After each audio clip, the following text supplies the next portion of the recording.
Shalom, shalom, shalom. Right, first and foremost, I want to give all praise, honor, and glory unto the Most High God Yahweh by Shema Mashiach, woman like Yahushua.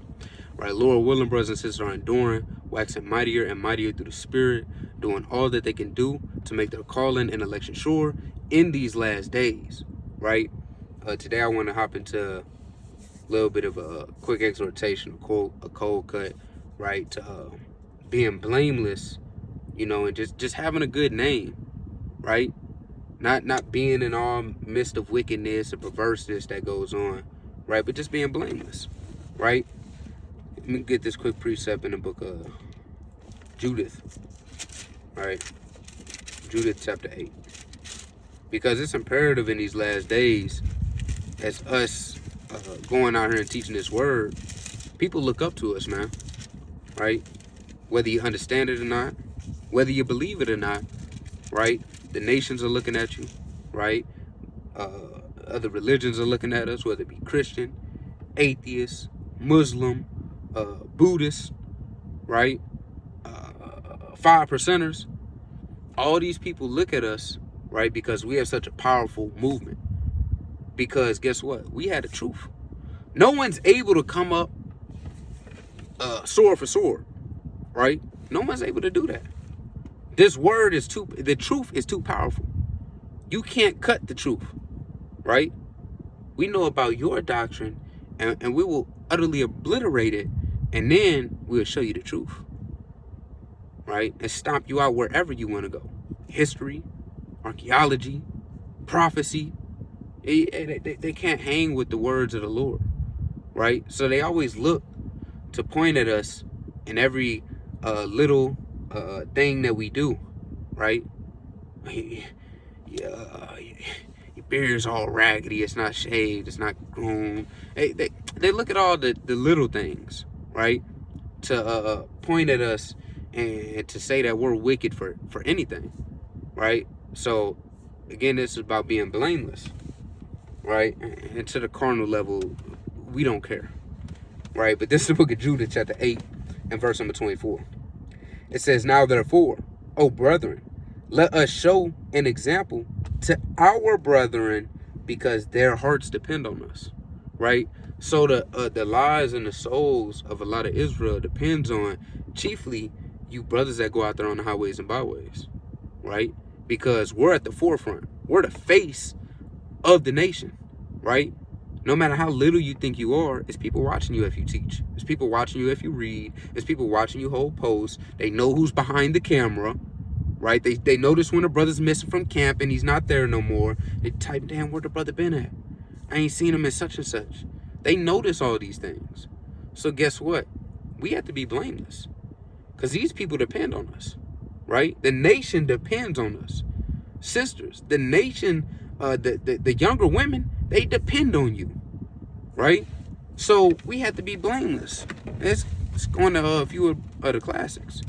Let's go to the book of Titus, right? I'm not going to be too long-winded through the Spirit. So let's go to the book of Titus. Go to the classic, chapter 2 and verse 3. It says, "The aged women likewise, that they be in behavior as becometh holiness." So the aged women, they have to be in behavior, right? They can't be out of order, can't be talking in the midst of men, right? Interrupting their damn husband, clapping their damn hands in his face, right? Popping their damn bubble gum all loud like Shaquisha, right? We don't want to hear that shit, man. Excuse my language, right? But that's not becoming of a woman, right? And get this quick precept real quick, right? It's just not becoming. This is the book of Sirach, chapter 26 and verse number 14. It says, "A silent and loving woman is a gift from Yahweh, and there is nothing so much worth as a mind well instructed," right? So that's a gift from the Lord. It's a woman that knows when to be quiet. That's a woman that's becoming of holiness. That's an attribute of a Proverbs 31 woman, right? That our aged women should teach the younger women. But we see how our aged women are now, right? You brothers that go out there and teach, we see it.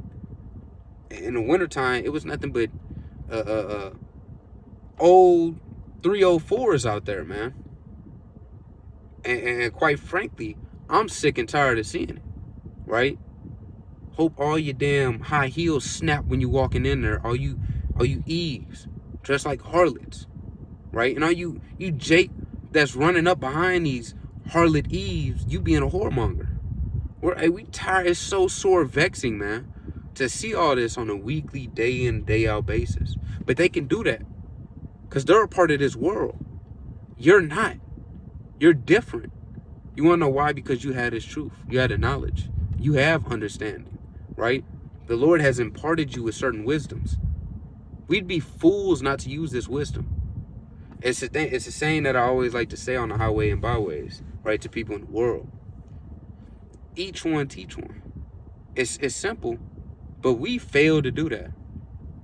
Women don't talk to other women. They don't teach younger women, right? Men holding breakdowns to themselves. I'm going to keep this in the back pocket, right? Bring out this precept. You hold you're on the line.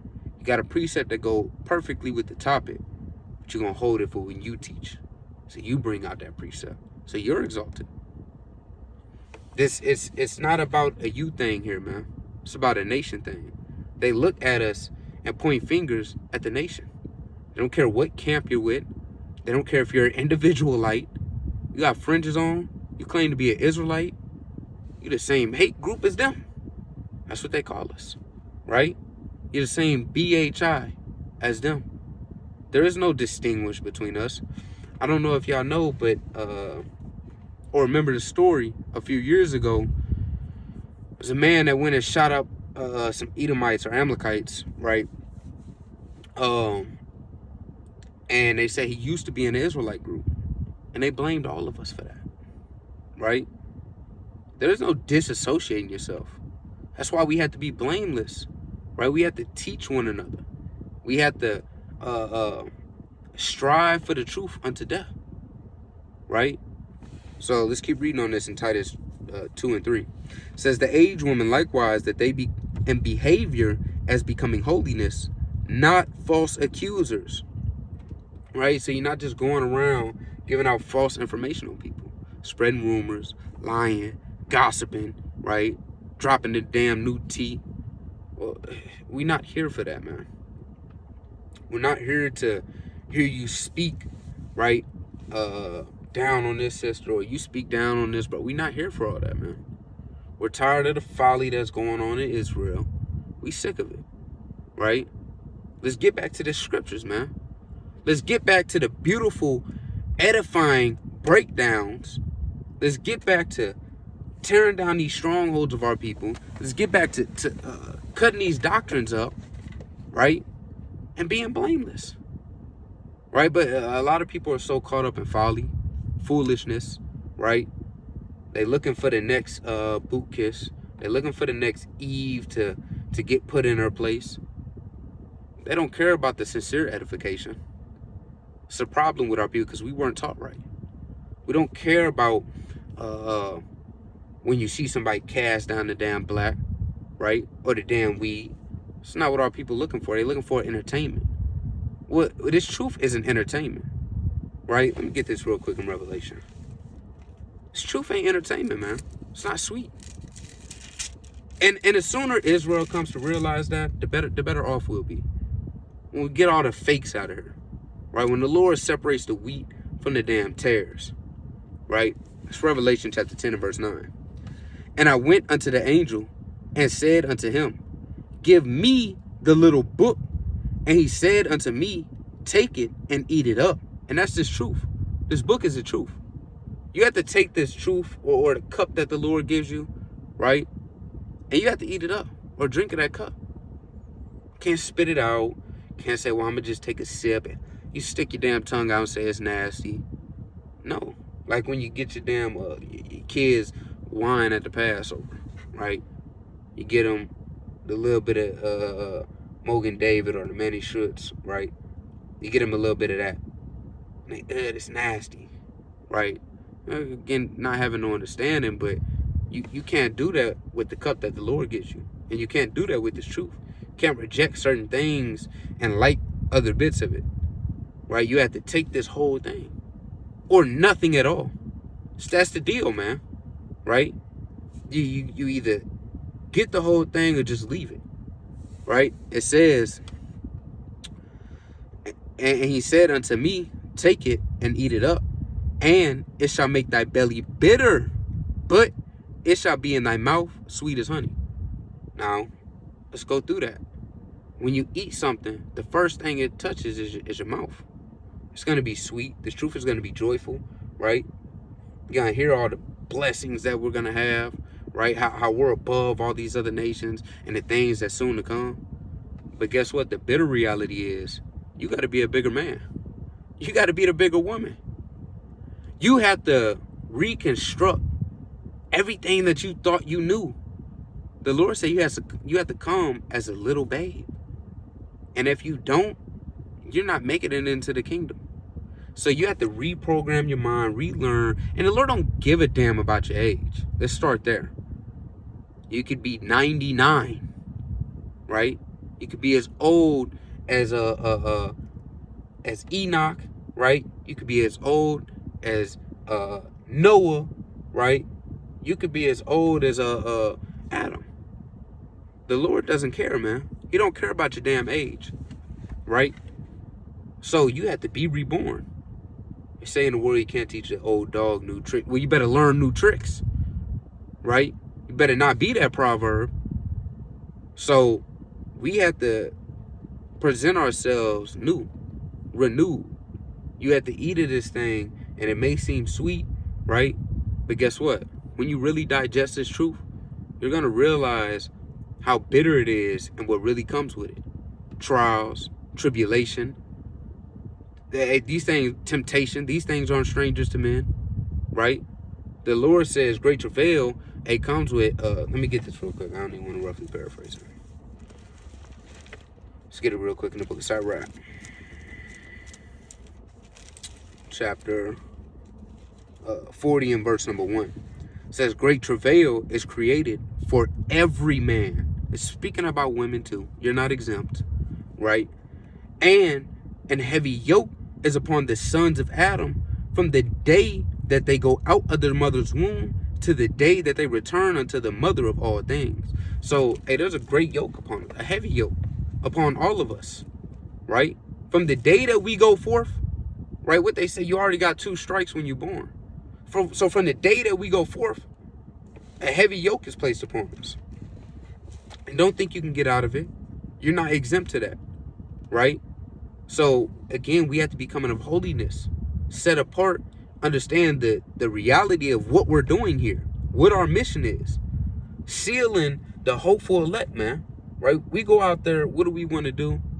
Hey, we want sincere edification. We hate when we have to go up with these damn demons and these scoffers, because it prevails to nothing. We may, Lord willing, we're winning souls, you know, through the spirit and power of Yahweh Shem Yahshai and using technology now, right, through the YouTube and whatnot. But man, we hate dealing with these people, man. I'd rather bring out the words of the Lord and the brother break down and cry from hearing something that has been hidden from him his whole life. Damn madness, right? That's what I would want, right? That's what we desire to go out there and have when we go out there and teach. Esau, man, right? Satan, right? But you know, these are the things that we desire to go out there and deal with, right? Sincere edification, where our people, they say again, Salakia, vexing spirits, right?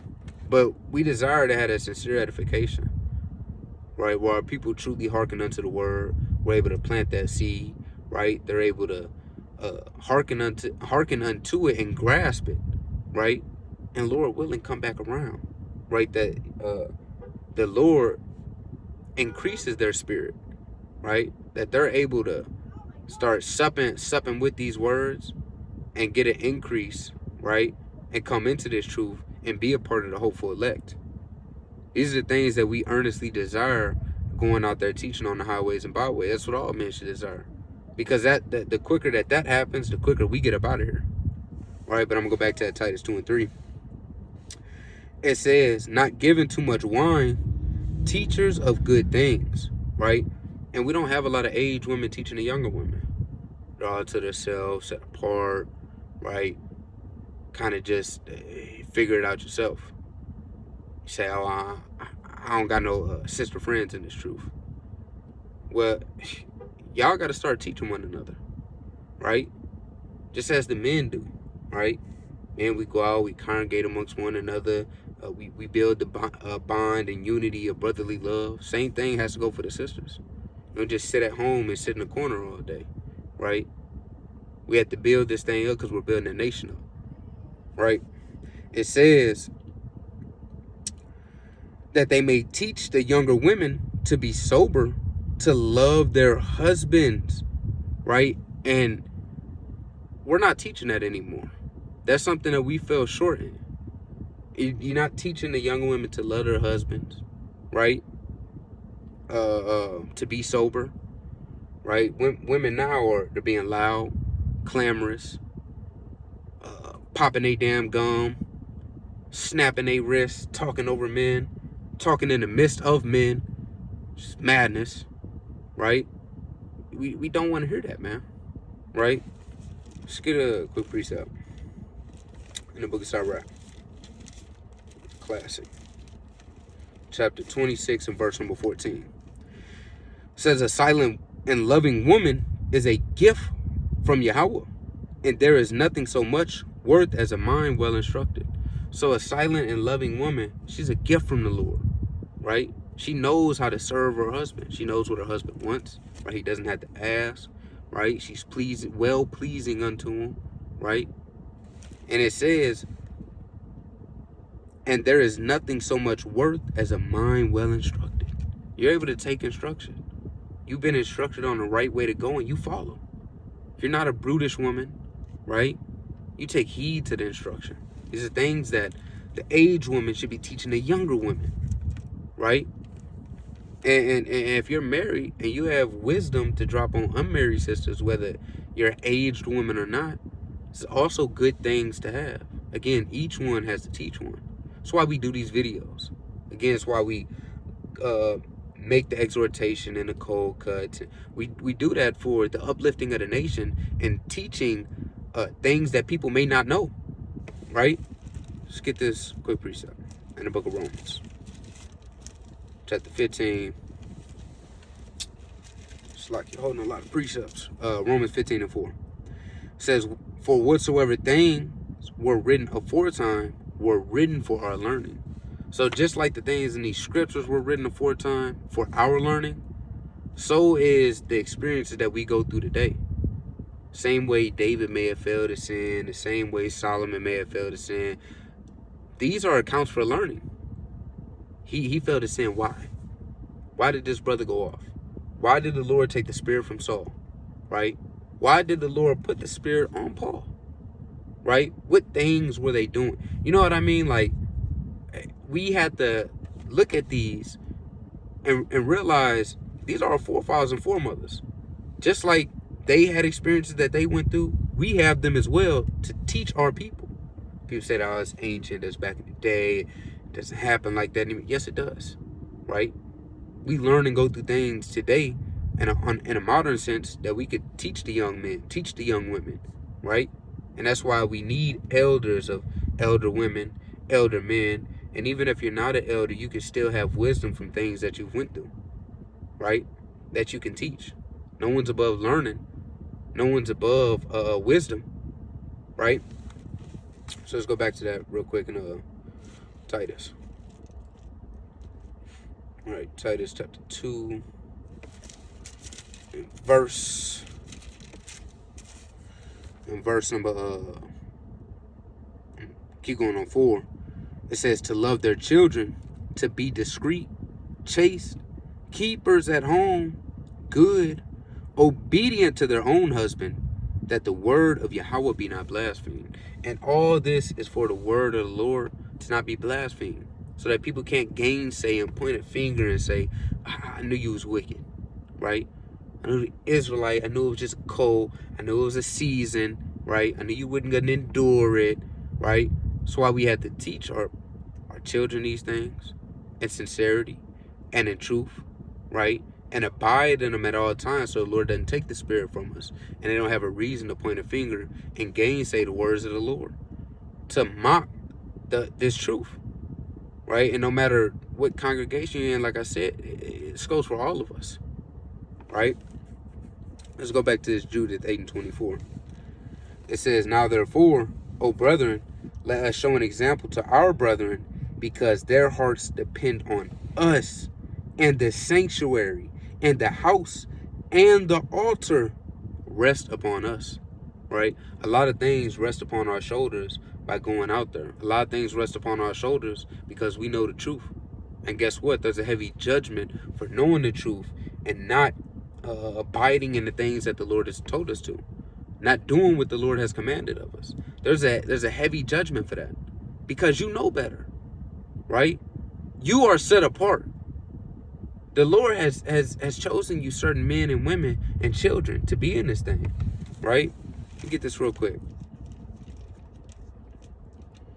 In the book of Leviticus, chapter 20, and verse number 26, it says, and ye shall be holy unto me, for I, the Lord, am holy, and have severed you from other people, that ye should be mine.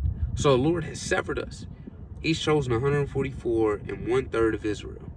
Right? We don't know if we're that number, but as of right now, the Spirit is supping with certain brothers and certain sisters for us to be set apart. So we have to be holy, which is set apart. You can't be like the other nations. You can't be like people in the world. You have to be different, right? Now, why? Why is that? Right, let's get this real quick in Philippians. It's another beautiful precept, right? One of my favorite precepts, right? In Philippians chapter 2 and verse number 15. It says, that ye may be blameless and harmless, the sons of Yahweh, without rebuke. People aren't able to put a sin to your charge. They're not able to blame you for anything. They're not able to lay up charges. Your name isn't muddy. It's not bad throughout Israel or through the world, right? It says, in the midst of a crooked and perverse nation, because this place is crooked. We live amongst perverse, lewd, lust, disgusting, filthy, vile heathens, and just everything is off. The laws are off here. The morals are off here. Nothing in this world is good. It's all wickedness and vanity, right? It says, among whom ye shine as lights in the world. We're the light in this dark world. So when you flicker, the world notices, because everywhere else is dark, and you're the damn light that all the moths are attracted to. Everybody knows when that light flickers. Everybody stops, stares, cuts their head, right? So we have to be on our A game. The world can do whatever they want to do. There is no consequences, because guess what? Satan rules this world right now. So it's ruled in darkness. So they love the darkness. But when the light comes, they hate it. So as soon as it flickers, they're looking for a reason to snuff that light fully out. That's why we get blamed so much. That's why we're held to such a higher standard that in the world nobody cares about, right? Nobody cares about smoking weed in the world. Nobody cares about adultery. Nobody cares about whoremongering. You do it, it's a problem. And it is a problem, right? Oh, sin is a problem. But guess what? We have to be that much more blameless. You can't fall short. You better have your fringes on. You better not be shaving your beard, right? You better not be breaking the laws of the Most High that are simple to keep. You better be keeping the Sabbath. These are things that we must do to be blameless, right? Because somebody's always looking at us. I remember the brother Tazama. He said that he was at work, and it was a brother that was always kind of watching him from a distance, and he finally came up to him and said, you brothers that be out, teaching. And he was like, yeah, and they was kind of talking, and he was like, man, you never know who really watching you. So you have to be a light, right? It's a sister, at my job. Uh, Gave it a flyer. She's been watching YouTube, and I didn't really even, think too much about it, right? We came in, we was doing, before the Passover, we was doing all those lives. She's like, oh yeah, I just seen you was on live. I'm like, dang, you was watching? Like, you really never know who watching. So you had to be on your A game. I couldn't have just came out from shaking the hand, right, uplifting our people, telling them throw down a cigarette, and I come in there smoking a cigarette. Come in there smelling like weed, fringes off, right? Oh, I just seen you 10 minutes ago with, you would look like a hypocrite, and you would blaspheme the word of the Lord and be a hypocrite, right? So let me also get this real quick in the book of Job, right? Because again, we have to understand that we're not held to the same standard of this world, and neither should you want to be, right? This is the book of Job, chapter 10 and verse 22. A land of darkness as darkness itself, right? And that's what America is. That's what this great whore Babylon is. It's a land of darkness as darkness itself. There is no anything darker than America, right? Everything that you see is upside down. It's wickedness. It's perverse. The laws are perverse. They pervert judgment, right?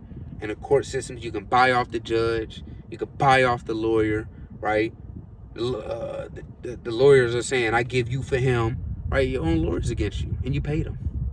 And he's selling you for somebody else. So judgment is perverted here, right? Even a justice system is it's all out of whack, right? So why the Lord, the way he judges is perfect. All the laws of the Most High are perfect, and they judge rightly, right? It says, and of the shadow of death, without any order. Again, there's no order here, man. Men can be women. Women can be men. Children can, they're getting damn sex changes. They can be cats, dinosaurs, right? You just have to deal with it. When they have school, teachers can do whatever the hell they want to do with them, right? Teachers are touching on little boys and little girls. This place has no order. There's no reign, and it must be destroyed. We must seriously pray about the destruction of America, because it's full of vanity, vile, wicked, lewd, lust behavior, man. God forbid, man, our children have to grow up in this any longer, right? God forbid our little ones have to endure to see the suffering and affliction of our people get worse and worse and worse, man. We're tired of seeing it on a weekly basis. We're tired of seeing you old women go to the clubs, right? Stand high heels on with no clothes. And we're tired of seeing you old men dressed like young men going in there chasing them. It's mind-blowing, and it's absolutely disgusting. Men are twice my age, have no wisdom to give to the youth. Men my age are failed by their elders like that. And it's vexing to a point, like, we have to laugh and make jokes about it. So, we don't get out the spirit, because we know it's all of the Lord. But man, damn, it's vexing. It's vexing to see these things. So as Israel, us knowing the truth, we can't be like that. We can't dwell with them. I can't even listen to worldly music. I don't want to listen about music about selling drugs, whoring out our women being thoughts, sliding on your brothers. I don't want to listen to none of that, man. God forbid it's just in my damn ears. We'll not listen to Lil Durk. I don't even know who's up and popping right now, because I'm not listening to them, right? It's vanity, it's folly, and it's madness, and that's how much we have to separate from this world, right? And separate from all the drama that's going on right now. Get back to these scriptures, be blameless, seal the hopeful elect, and do what we had to do, right? Then keep reading on this though. It says, and of the shadow of death without any order, and where the light is as darkness. So this place even when it's light, it's really dark. When they claim to have laws and rules, it's darkness, right? So we have to be that light. We have to be blameless. You can't flicker. This has to be a strong, burning flame, right? Like the flame that Elijah called down from the third heaven, man. We have to be on fire like that. The enemies come near to get burnt up, right? Cause guess why? Cause hey, the Lord and the angels are always compassed around us when we're keeping these laws, when we're being righteous in the sight of the Lord, right? Let me get this last quick precept, because this is the whole duty of man. All right, let me get this classic real quick. I'm going to close out with this through the spirit power. It's the book of Ecclesiastes, chapter 12, and verse number 13. Let us hear the conclusion of the whole matter. Fear Yahweh and keep his commandments, for this is the whole duty of man. For Yahweh shall bring every work into judgment, whether every secret thing, it's like it with every secret thing, whether it be good or whether it be evil. So the Lord is going to bring all things into judgment, the good and the bad. And it's going to be on a scale. And let's see what your works provide. Are they going to outweigh, is the good going to outweigh the bad? Or is the bad going to outweigh the good? Right? You have to be stacking your good works up. Right? Don't say I'm gonna commit one sin and I'm gonna do two righteous things. Right? That's not sincere. The Lord's gonna strike you down. Right? That's what the men of old were doing. I'm gonna go sin, but I'm gonna go get a sin offering. Right? You're preparing a sin offering before you commit the sin.